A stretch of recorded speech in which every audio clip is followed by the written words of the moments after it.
खूनी बवासीर या बादी बवासीर ये दरअसल होती है कॉन्स्टिपेशन यानी कि कब्ज़ की वजह से। अगर आपको कब्ज़ हो गई है या कब्ज़ की शिकायत है, अगर आपका पाखाना बराबर नहीं होता, आपको उसके लिए ताकत लगानी पड़ती है, तो उसकी वजह से आपको पाखाने की जगह पर सूजन या स्वेलिंग आ जाती है, जिसे हम बवासीर कहते हैं। अगर आपका काम बैठने वाला है या काफ़ी देर तक बैठ के काम करते हैं, या फिर आपके खाने में तेल मसाला या फिर कब्ज़ वाली चीज़ ज़्यादा खाते हैं, तो उसकी वजह से आपका पेट खराब हो जाता है। मुसलसल अगर आपको कब्ज़ की शिकायत रहती है, तो उसकी वजह से आपको मल में या फिर स्टूल पास करने के लिए आपको काफ़ी ताकत लगानी पड़ती है, जिसकी वजह से फिर आपको उस जगह पर प्रेशर पड़ता है। जैसा कि आपको फ़ोटो में दिखा रहा हूँ, वहाँ पर बारीक बारीक नसें होती हैं, उसमें स्वेलिंग आ जाती है। जब यहाँ पर स्वेलिंग आ जाती है तो इस मुकाम पर इन्फ्लामेशन हो जाता है, यानी कि फिर वहाँ पर पेन हो जाता है, रेडनेस हो जाता है और स्वेलिंग आ जाती है, जिसे आम ज़बान पर बवासीर कहा जाता है। दोस्तों, आज की इस वीडियो में मैं बात करने वाला हूं बादी बवासीर के बारे में।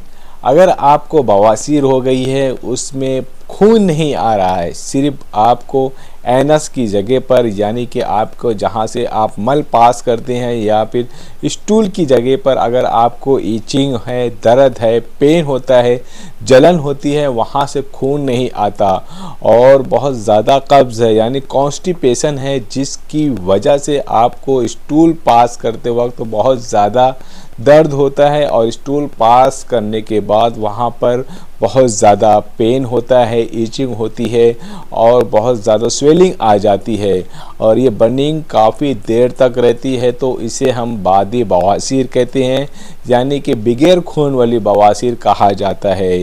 ये बवासीर ज़्यादातर उन लोगों को होता है जिनको कॉन्स्टिपेशन की शिकायत बहुत होती है, यानी कि अगर आपको पेट साफ़ नहीं हो रहा है, आप काफ़ी बहुत ज़्यादा आप नॉनवेज का इस्तेमाल कर रहे हैं, या फिर आप बहुत ज़्यादा चाय पी रहे हैं, या फिर दूसरी चीज़ें बहुत ज़्यादा खा रहे हैं, या कोई मेडिसिन ले रहे हैं, तो उसकी वजह से भी आपको बवासीर की शिकायत हो सकती है।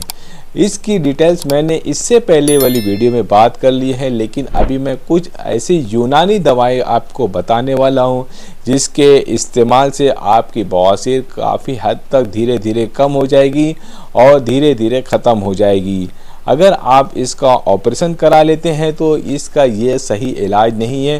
पहले आप कोशिश कीजिए कि ये बादी बवासीर है तो इसका यूनानी इलाज करिए, जिसकी वजह से आपको मुकम्मल आराम हो जाएगा। ऑपरेशन कराने से ये नहीं हो सकता कि आपको दोबारा बवासीर ना हो। ये बीमारी ज़्यादातर पेट की गर्मी से या फिर कब्ज़ की शिकायत की वजह से होती है।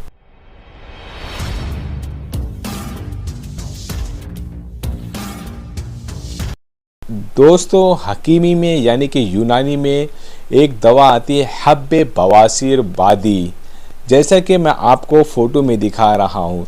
ये दवा ज़्यादातर उनके लिए बहुत फ़ायदेमंद है जिनको कब्ज़ की शिकायत है और जिनको बादी बवासीर है। बादी बवासीर क्या होती है मैंने अभी कुछ वक्त पहले ही बता दिया है।